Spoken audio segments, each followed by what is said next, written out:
Hi, I'm Miles Prado of the Values Partnership, and this video series is entitled, When Leaders Listen, We Change Our World. And right now I'm doing listening 2.0, which is all the things that stop us from listening. Today I'm going to talk about unhelpful listening habits. And when I lead these listening workshops, people come up with their own their own versions of what are their bad habits, or unhelpful habits, I should say. And the most common one is interrupting. People trying to jam in their own opinion or their counterattack or an argument before the person's finished talking. Like I do it. My wife calls me a serial interrupter. And people come up with other unhelpful habits, like offering unsolicited advice or solutions before the person's had a chance to think of their own solutions. Reassuring someone who's upset before they've gotten it all out. Or explaining to someone why they feel this way, like as if they're some sort of psychologist or can read their mind. Asking all sorts of detailed questions about what the person's saying rather than asking questions that can move the conversation along. And here's a habit I really don't like. It's, I'm telling a story and then someone jumps in with a bigger and better story that just kind of completely squashes mine. It's like this one-upmanship.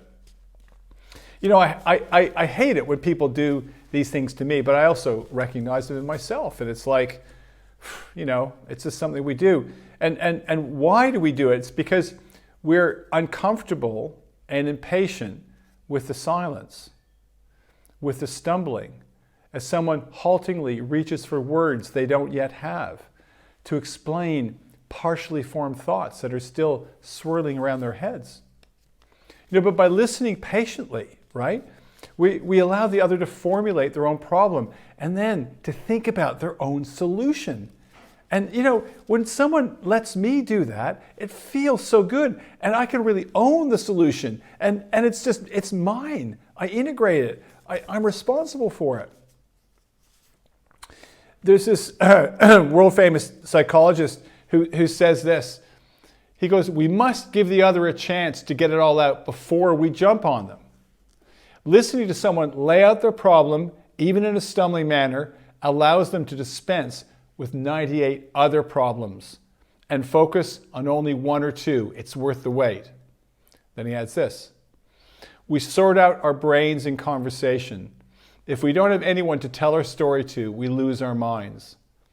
Talking is the way we outsource the problem of our sanity. The other day a client was telling me about this race against time that he feels he's in. His employers, this foreign multinational, is exiting the industry they're in Australia. So his time is limited and he's been madly looking for other jobs.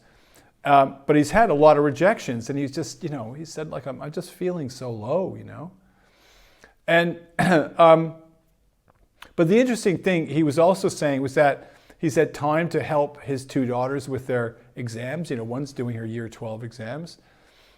He's been able to kind of get the contractor to finish working on their house. And they've had time to put the property on another property in the market. And he's had time to kind of go for walks and think and and while still collecting a salary for goodness sake. So I wanted to shout at him, mate, you are so lucky, don't you see? But he didn't need me to say that, right? About 30 seconds later, he was already coming to that conclusion.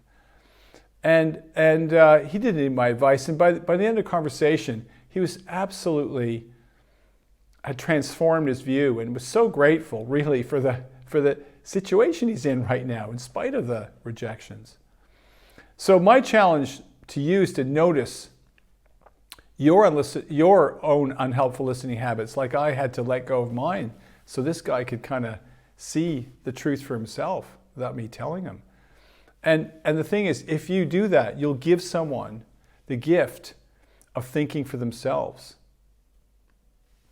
So next time, we're going to finish off listening 2.0 with the problem of avoiding difficult conversations. So see you then.